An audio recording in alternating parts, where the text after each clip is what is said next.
మేము Bhaskar home flat owners మాట్లాడుతున్నాం. మాది ఫ్లాట్ నెంబర్ 213. మా పేరు శ్రీదేవి. మేము 2024 జనవరి 6న ఇక్కడ 3 బెడ్రూమ్ ఫ్లాట్ని రిజిస్ట్రేషన్ చేయించుకున్నాము. అయితే రిజిస్ట్రేషన్ చేయించుకోవడానికి ముందు, అగ్రిమెంట్కి ముందు కూడా ఈ అపార్ట్మెంట్ చాలా మంచి ప్లానింగ్తో కట్టించాము. కన్స్ట్రక్షన్ వాల్యూ కూడా బాగుంది, బ్రాండెడ్ ఐటమ్స్ని యూజ్ చేసాము అని అన్నారు. అయితే అది అంత ఫేక్. ఇక్కడ వాడింది అంతా బయట చూపించింది ఒక మెటీరియల్ వాడారు, తర్వాత లోపల ఒక మెటీరియల్. ఇంకా మేము తీసుకొని 2 years కూడా కంప్లీట్ అవ్వలేదు. అప్పుడే హౌస్కి క్రాక్స్ రావడం, బీమ్స్కి క్రాక్స్ రావడము, అప్పుడే గోడలు కూడా నెమ్మెక్కడము, వర్షం వస్తే ఎక్కడ బిల్డింగ్ పడిపోతుందో అని భయపడము. ఇప్పుడు కూడా ఎక్కడైతే ఈ మీడియా ముందు మేము మాట్లాడుతున్నామో ఇక్కడ నిలబడడానికి కూడా జనాలు భయపడుతున్నారు. ఎందుకంటే అదురుతా ఉంది, ఇవన్నీ కూడా ఉన్నాయి.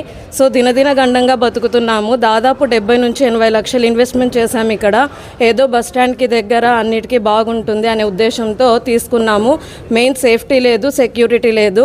2-3 సార్లు దొంగతనాలు కూడా జరగడం జరిగింది. పట్టపగలే 2-3 బైక్స్ పోయాయి. రాత్రిపూట్ల ఇంట్లో కూడా దొంగలు వచ్చి అవి మనుషులపైన దాడి చేయడము, మొబైల్ ఫోన్స్ పోవడం, డబ్బులు పోవడం, ఇలాంటి ఇష్యూస్ కూడా ఈ 2 yearsలోనే చూసాం. ఇంకా మేము ఫ్లాట్ తీసుకొని 2 years కూడా కంప్లీట్ అవ్వలేదు. అయినా చాలా సఫర్ అవుతున్నాం. ఏదో మా పిల్లల భవిష్యత్తు బాగుంటుంది ముందుకి, ఏదో అనంతపూర్ సిటీకి సెంటర్లో ఉంది అనే ఉద్దేశంతో మేము ఇది తీసుకోవడానికి ముందుకు వచ్చాం. అయితే చాలా అన్యాయం జరిగింది. సో నేను ఈ మీడియాకి కోరడం ఏమంటే, మాకు తక్షణమే న్యాయం జరిగేటట్టు మీరందరూ సహకరించాలని కోరుకుంటున్నాను. నిరంతరం ఎప్పుడు కూడా రిపేర్లు చేస్తూనే ఉంటారు ఓనరు. ఈరోజు రిపేర్ జరగలేదు అని కాదు, ఏదో గమ్ బాటిల్స్ ఆ వర్కర్స్ దగ్గర మనం గమనించినట్టయితే గమ్ బాటిల్స్, సిమెంట్ ఇదే దొరుకుతుంది. ఎక్కడైతే క్రాక్ వచ్చిందో, ఊడిపడిందో అక్కడ వెంటనే గమ్ వేయడం, అతికించడం, పెయింట్ కొట్టడం ఇదే జరుగుతుంది. మేము వచ్చినప్పటి నుంచి ఈరోజు ఈ వర్క్ లేదు అని కాదు, కంటిన్యూస్గా ఇది జరిగే ప్రాసెస్. మరి ఇది ఎప్పుడు ఫుల్ స్టాప్ పడుతుందో మాకే తెలీదు. తర్వాత ఈ అపార్ట్మెంట్ చూసేకి మేము వచ్చినప్పుడు ఫంక్షన్ హాల్ ఉంది, జిమ్ ఉంది, తర్వాత స్విమ్మింగ్ పూల్ ఉంది, ఏవేవో చూపించారంతా సినిమాల్లో చూపించినట్టు కలర్ఫుల్గా చూపించారు. అయితే ఇది ఆర్ఓ వాటర్ ఫిల్టర్ ఉంది అన్నారు. తర్వాత పార్కింగ్ కోసం 2 లక్షల రూపాయలు కూడా తీసుకున్నారు మా నుంచి. ఇంతవరకు పార్కింగ్ అలాట్మెంట్ అనేది జరగలేదు. తర్వాత 50,000 ఈ ఆర్ఓ వాటర్ కోసం తీసుకున్నారు. అసలు ఆర్ఓ వాటర్ కాదు కదా, ఆ మిషన్స్ కూడా ఎట్లా ఉన్నాయో ఏమున్నాయో తెలియదు. అయితే రోజు వాటర్లు నల్లగా రావడము, పక్కనే మనకు కాల్వ ఉంది, ఆ కాల్వ వాటర్ కూడా ఈ వాటర్తో కలవడము, మున్సిపల్ వాటర్తో. సో చాలా బ్లాక్గా రావడం, దీనివల్ల స్కిన్ ఇన్ఫెక్షన్స్ వస్తున్నాయి. ఇప్పటికైనా ఈ విషయాలన్నీ మీడియా దృష్టికి తీసుకెళ్ళి మీరు అందరూ మాకు న్యాయం చేస్తారని కోరుకుంటున్నాం. మాకు ఒకటే డిమాండ్, ఇదంతా బిల్డింగ్ పలుకొట్టించి మంచి మెటీరియల్తో, బ్రాండెడ్తో మాకు కావాల్సిన విధంగా కన్స్ట్రక్షన్ అన్నా చేసి ఇవ్వండి. లేదు అంటే 70 to 80 lakhs ఎంత అయితే మేము ఇన్వెస్ట్మెంట్ పెట్టామో మా అమౌంట్ మాకు వెనుకల వచ్చేటట్టన్నా చేయండి. ఇది మా ప్రధాన డిమాండ్స్.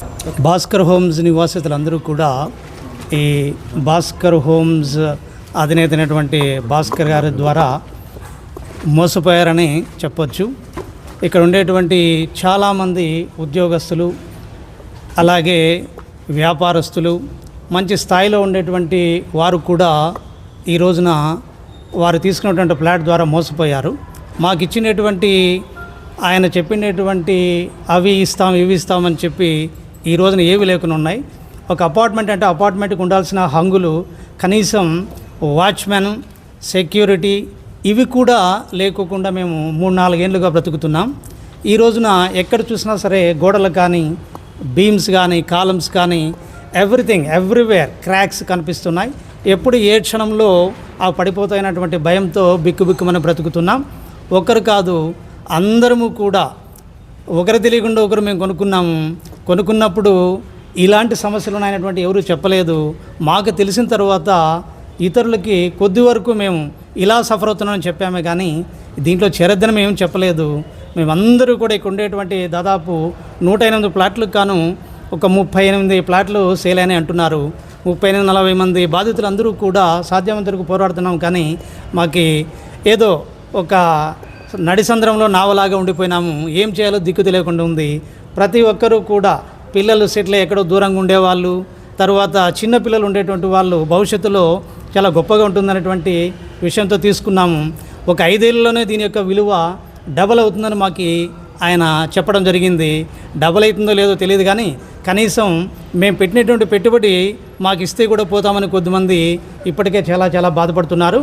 దయచేసి ఈ సమస్యల్ని ఒక అపార్ట్మెంట్లో ఉండాల్సిన సౌకర్యాలను కల్పించి అపార్ట్మెంట్లో ఉండేటువంటి నివాసితులకు అందరికీ కూడా ఒక భరోసా కల్పించి వారి ఆరోగ్యానికి అయితే ఏమి లేదా వాళ్ళ యొక్క సేఫ్టీకి సంబంధించినటువంటి విషయాలు అయితే ఏమి అవన్నీ తీర్చి ఈ అపార్ట్మెంట్ను సక్రమంగా నడిపించే విధంగా దీని యొక్క నిర్మాణాన్ని ఒక టెస్ట్ ద్వారా ఎవరైనా ఒక అధికారి ద్వారా దాని యొక్క నిర్మాణ సామర్థ్యాన్ని తెలియజేసి మాకు భరోసా కల్పించి మాకు న్యాయం జరిపించాలన్నటువంటి ఉద్దేశంతో మేమందరం కూడా ఈరోజున ఇక్కడికి చేరుకోవడం జరిగింది. మరి దాదాపు 4 ఏళ్ళ నుంచి ఇక్కడ ఉండేటువంటి వాళ్ళు కూడా ఈ రోజు వరకు ఒక అసోసియేషన్ లేక బాధపడుతున్నాము. అసోసియేషన్ ఫామ్ చేయాలంటే కూడా దాదాపు 70 ఫ్లాట్లు ఖాళీగా ఉన్నాయి. 30 ఫ్లాట్లతో మేము ఏమి చేసుకోలేమన్నటువంటి ఒక నిర్లిప్తత మాలో ఉంది. ఏ క్షణమైనా సరే దీనికి కావాల్సినటువంటి సౌకర్యాలను కల్పించుకోవడానికి మేము వెనకంజ వేస్తున్నాం. ఎందుకంటే మా బలం తక్కువ ఉన్నందువల్ల చాలామంది ఇప్పుడు ఉండేటువంటి వాళ్ళలో రిటైర్డ్ ఉండే వాళ్ళు, తర్వాత ప్రస్తుతం ఉద్యోగులు ఉండేటువంటి వాళ్ళు ఉన్నారు.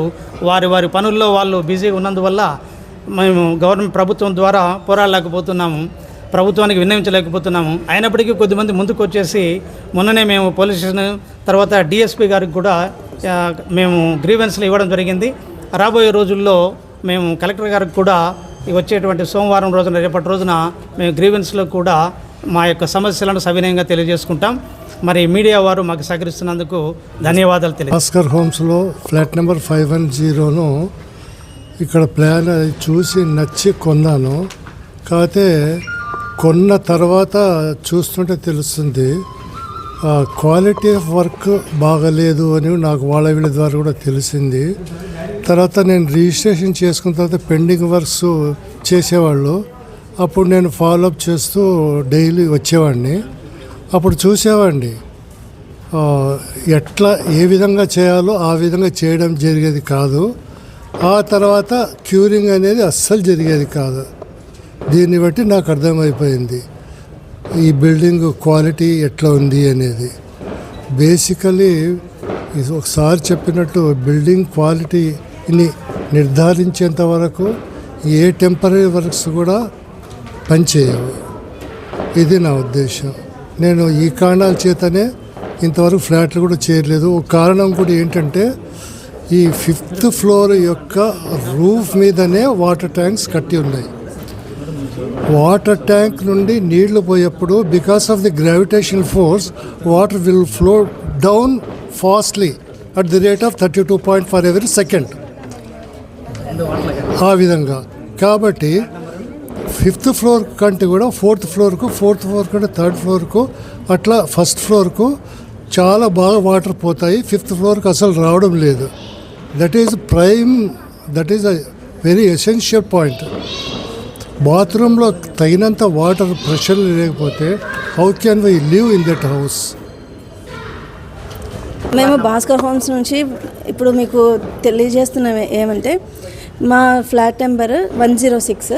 మేము ఒక 4 years నుంచి అక్కడే ఉంటున్నాము. కానీ మేము ఇక్కడ ఉంటున్నాము కానీ అది మా ఇల్లు ఎలా ఉంది అంటే పైనుంచి పెచ్చులు ఊడిపోతున్నాయి, నీళ్లు కారుతున్నాయి, మరి వాచ్మెన్ లేరు మాకు, ప్లస్ ఇక్కడ దొంగతనాలు కూడా జరుగుతున్నాయి. ప్లస్ ఇక్కడ ఇంటి పిల్లర్లలో కడ్డీలు అన్నీ కనిపిస్తున్నాయి. ఎలా ఉన్నాయంటే ఆ కడ్డీలు చూస్తే మాకే డౌట్గా ఉంది, ఎప్పుడు పడిపోతుందో ఈ బిల్డింగ్ అనేది మాకే తెలుస్తుంది. ఇంజనీర్ వరకు ఎందుకు ఇప్పుడు మాకే అర్థమైపోతుంది ఆ పిల్లర్ను చూస్తుంటే. ఎక్కడ చూసినా ప్యాచెస్ రిపేర్ చేస్తుంటారు. కానీ అవి మళ్ళీ సేమ్ స్థితికి వర్షాలు వచ్చినప్పుడు అంతే, మళ్ళీ వర్షం రాకున్నప్పుడు కూడా చీలుతున్నాయి ఫ్లాట్స్. ఇంట్లో మాకు క్రాక్స్ చాలా ఉన్నాయండి. ఎందుకంటే మాకు వర్షం అంటే ఎంత భయం అంటే ఇప్పుడు అంత ఉంది మాకు ఇంట్లో ప్రాబ్లమ్. ప్లస్ కరెంట్ పోతూనే ఉంటుంది, ప్లస్ కాలువ నీళ్ళు కలుస్తున్నాయి, మా తాగే నీటిలో కూడా కలుస్తున్నాయి వాటర్లు.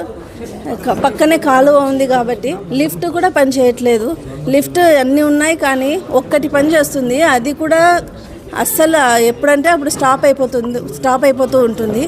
ప్లస్ మాకు చిన్నపిల్లలు ఉన్నారండి. ఇక్కడ ఇల్లు ఇల్లులు ఉన్నాయి, చాలామంది బాధపడుతూ చెప్తున్నారు. మా ఓనర్కి ఎంత చెప్పుకున్నా కూడా తను అసలు పట్టించుకోవట్లేదు. కాబట్టి మీరు ఒకసారి మేము అందరూ ఒక అసోసియేషన్ ఫామ్ చేసుకున్నాము. ఇప్పుడు ఈ అసోసియేషన్ అందరినీ కలిసి మేము రేపు కలెక్టర్ని మేము సంప్రదించాల్సింది అని అనుకుంటున్నాము. మీరు కలెక్టర్కి మీడియా ద్వారా మీరు కలెక్టర్కి మీ వీడియో పోస్ట్ చేసి మీరు ఈ వీడియో వైరల్